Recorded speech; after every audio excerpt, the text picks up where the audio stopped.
Hi, today I'm going to spend a little bit of time going through another one of our models that we use when we are working with people to help them to get to know their parts. So today's model is called the contact boundary. And as a Gestalt therapist, what I'm doing when I'm working with people is I'm meeting them in this space that is between us, which is referred to as the contact boundary. And it's that space between us where we can't see it. However, we feel it. You know, when you walk towards someone and you can sense and feel them as you're walking toward them, and then it's like you intuitively know where to stop, like there's this space between us. So what today's model is going to be about is how we interact with that space, which I believe is the here and now, that place that's not in the past, it's not in the future, it's just here and now with you. So I'm going to take a little bit of time to introduce you to the parts one more time, but in a different kind of context for how they show up at that boundary, because they are your defense mechanisms. They are the part of you that keep you protected from the world, the environment, maybe the people around you, maybe your workspace, your children, your parents, your siblings. Doesn't matter. There's an interaction that we all have with the environment that they're in. And today's model is going to give you a little bit of an idea of how we interact with that boundary. So I hope you enjoy it. So now what I'm going to show you is a visual of what I'm talking about when I say the contact boundary, that place where we meet each other. So I'm going to use this model to help us kind of conceptualize what I'm talking about by this boundary. So this is referred to as the contact boundary. So that place where we come and engage with each other. Okay? So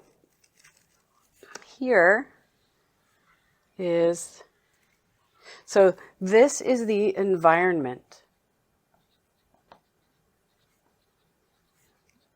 So everything that's outside of me is the environment. So the camera is part of the environment. The whiteboard is part of the environment. You are part of the environment. And I come to meet you at this place that in Gestalt we call the contact boundary. That's this spot right here. Now, what happens because of the way that we have experienced our lives and because we have a central nervous system, we have developed what we refer to as parts. And so those parts have functions within our system. Just like my hand has the function of holding the marker, my internal central nervous system has a function for interacting with this boundary. So the functions are called, so we call this attach, which you've seen in the other videos. This is flight within my system. This is fight. Then we have freeze and submit. And then we have what's referred to as going on with normal life part. I'm not going to focus on that part very much right now, but I will do some videos for each of the parts so you can begin to understand and get to know your own internal parts. So each one of these parts have function, and in behind these parts are our experiences, the experiences of our lives. No matter what has happened to us, we have created neurological pathways that are in behind all of these parts. And they are parts that move forward to the boundary within these functions. Okay, so there are other ways that we use language to describe these parts of ourselves. So we can say ego. That's a language that most of us are familiar with.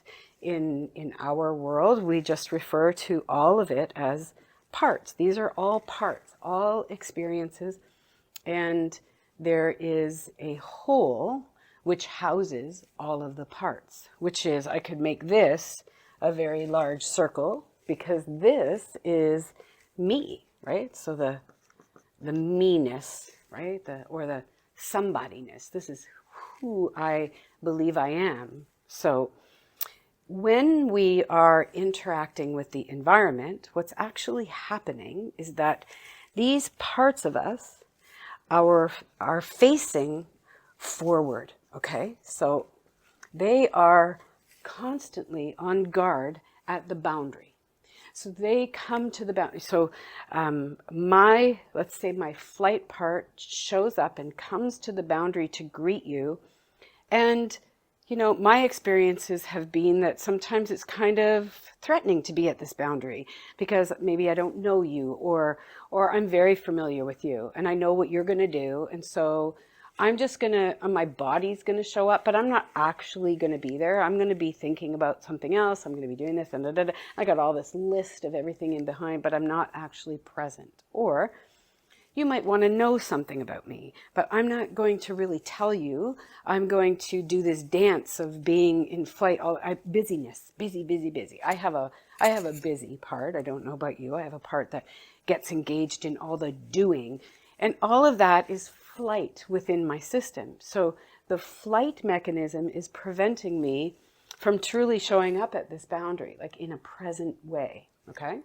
I'm going to show up, but you're only going to feel and sense this flighty part of me. Or maybe I'm going to show up at the boundary because all of these parts, these functions are always looking at the boundary. They're always on guard, waiting like, you know, like my fight part's ready to, you know, annihilate you if I have to. Or maybe my freeze part shows up, right? So sometimes when I'm doing these videos, my freeze will kind of like, oh my God, what are people going to think?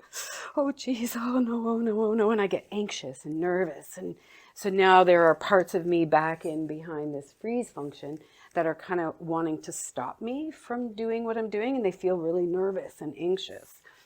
Or maybe submit shows up in an interaction and it's kind of like this, you know, like this apathy within me, like I don't really care. I'm going to pretend that I'm present with you, but I'm not actually present with you because I feel apathy towards you and towards everything in the world. So I'm just, whatever, you know, I'm just going to be in a state of resignation. That's one way that submit can show up. Submit can also show up in ways that, you know, one of the ways that submit is described is fawning or flopping, you know, just shutting everything down. Fawning is where I'm just going to do whatever you tell me to do. I am just going to succumb because succumbing will keep the peace. Okay? So that's a function as well, to just submit to whatever's happening or surrender, you know. That's a positive aspect of what submit offers the system, is the ability to just surrender. Or maybe down here we have attach, and she shows up at the boundary in this like, are you gonna like me? Like, do you think you could, like, you know, like I really wanna connect with you, but I'm nervous, and but I really like you. You know, it's like, oh, I think that you could be my friend, and it feels there's a vulnerability to that function that we engage in, or maybe we have histories where that part of us has been injured, and that maybe for some that part is even cut right off and we don't have access to it. It really depends on who our primary parts are or how they show up at the boundary. Okay, so these are our defenses. That's another word that gets used You see, our defenses can be very frustrating for us because I may actually want to come to that boundary and interact with you, but my history comes flooding forward, and these parts are in position to constantly defend me, to keep me protected. And so I always show up in protection mode. And if I'm always in protection mode, then I'm not able to be present at this boundary because I'm always protecting it. It's like I have an entire army in front of me that won't allow me to make that connection. But what these parts don't know is that, if I'm standing at that boundary and I'm like, yeah, I'm just constantly, I like to call it, for me, I call it my circus act. It's like I'm coming to the boundary, I'm going to try to manipulate the boundary to get my need met. And that is where I can use another part of me, because there is a much larger part of me within the whole that we refer to, all of our therapists will refer to as, there are lots of labels that we give to this part of us. So you can say wisdom, people say self, intuition, that's another word that gets used for this part of us, spirit, soul, higher power, God, maybe even, that be still and know that I am God. Maybe that word is Allah, maybe that word is Ram. There are all kinds of words and language that we place on that part of us. The key to that is to just know that that part exists. And when we are able to slow all of this down, which I would like to also give you a framework, I like to say that these parts are very much in my mind, and they are lost in time. They are either caught in the past of what my historic experiences were, or they are projecting into the future of what could potentially happen at this boundary. So they are always interacting with the past and the future. And when my mind is in defensive mode, I'm not actually present because I'm lost in what did happen or should have happened or what needed to happen, or I'm lost in what if this happens, what if that happens, I wouldn't be able to survive that again, that experience is happening for all of us in our mind, and these parts of us are playing that out over and over and over and over again, and they create the patterns of our experiences. And so when we can tap into and become or be with this part of us, which is our wisdom, we have the potential to make something different happen that isn't within the pattern of being. So here I can then bring my mind and I can include my body. Many people often go, how, what do you mean? What do you mean by include my body?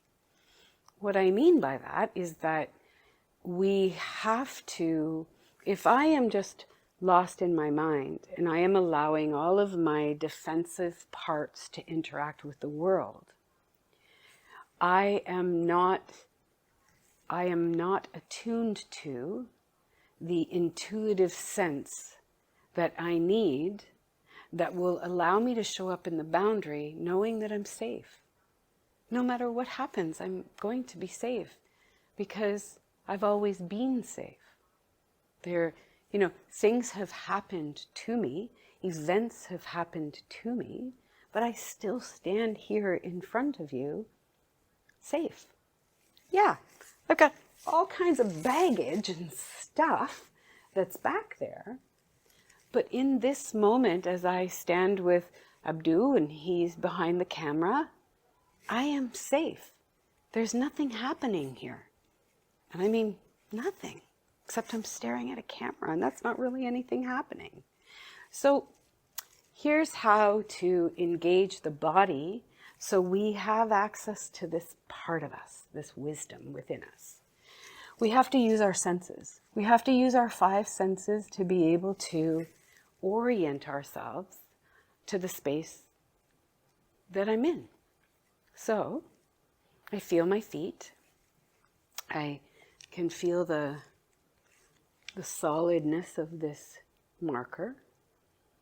I'm recognizing my lips are a little dry, and I'm blinking a lot. All of a sudden I notice, I become aware in my sensory experience that I'm blinking, and I can hear my voice. I can hear the fan in the background, and now I'm starting to show up in the being. Here I am, in the sensory experience of being in my body. So I have to engage those senses first in order to be present right now. Then I have the ability for introception.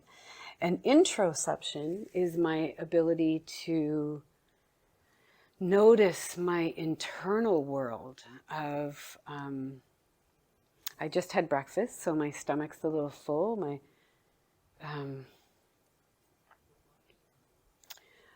I can feel the movement of my stomach because my lungs are moving, so I can sense the movement of my internal organs, my lungs. And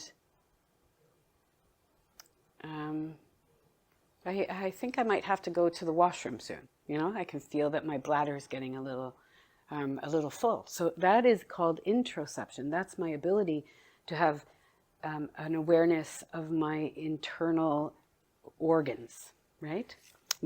I like to say my signals. Yes. Then we have perioception, which is my ability to walk through space and be balanced and sense everything that's around me. I can use my 5 senses, but I can also use my perioception, my balancing system.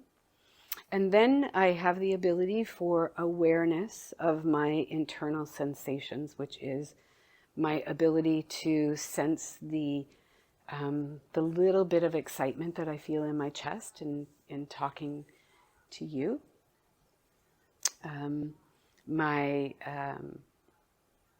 I can feel a bit of weight in my lower body and feeling that I'm grounded in what I'm experiencing in this moment.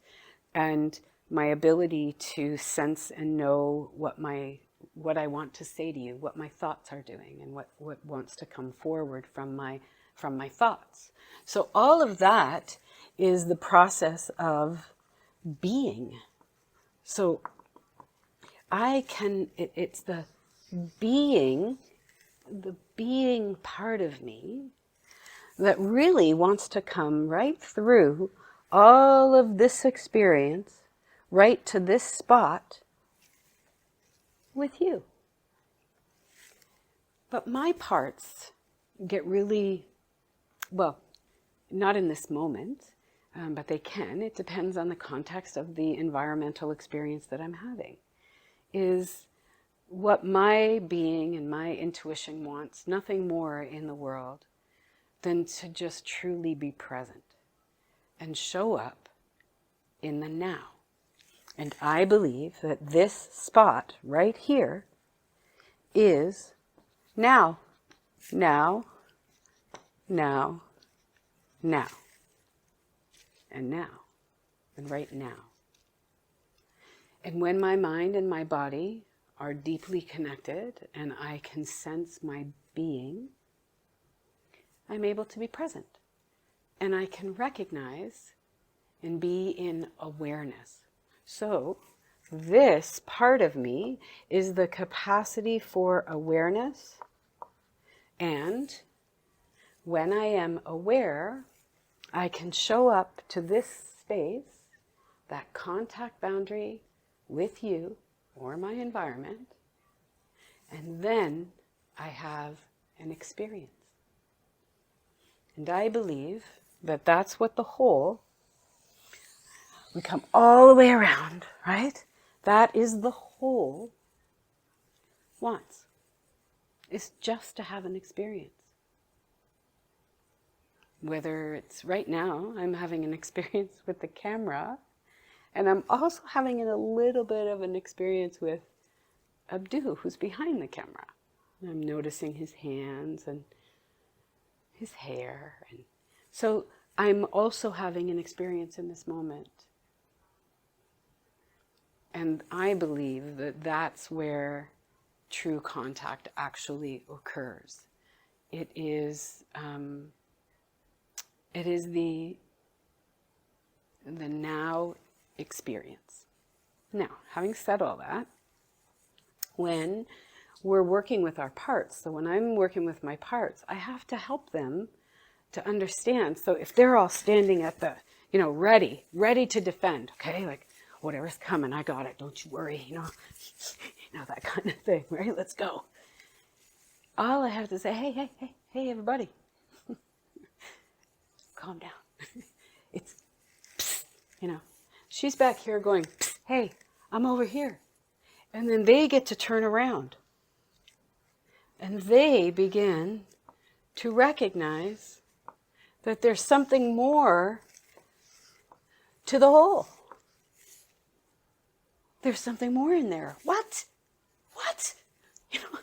I've been so busy. And they are very busy and they're exhausted. Your parts are exhausted. Anybody who's watching this, hope that you can resonate with that. This part of us is exhausted. It is our central nervous system, okay? Referred to as the CNS. It is the part of us that is constantly protecting us, valiantly. So many people become very frustrated with these experiences within themselves. And they want to push away these experiences. However, you have a part of you that knows how to bring those parts forward and create safety internally. And when you can feel internal safety, you are much more comfortable, let's say. I'm not sure the boundary's ever going to be comfortable for us, okay? Because there's all kinds of stuff that's always happening at the boundary. We have people in our lives who we feel very comfortable with in our environment, and we allow them to come to our boundary, and we'll show up vulnerably. But that's like our own circle. We just keep this circle around us of these people. But there are so many other experiences beyond that circle. And when you can open yourself up to find internal safety with this part of yourself, you will show up at that boundary with more curiosity, more love, more compassion, more caring. In fact, I think that that's at the core of this. I believe that this is where our compassion resides within the system. Compassion, love, and excitement and curiosity for what's next. This part of us isn't really attached to all of this. It sees it. That part of me understands all of it, but it's not at the core of who I am. It's not the essence of who I am. So that is just a theoretical framework which allows you to take another step towards beginning to understand your parts and getting into relationship with them. So if you have any thoughts or comments, drop them below, and we'd love to hear from you. Thank you.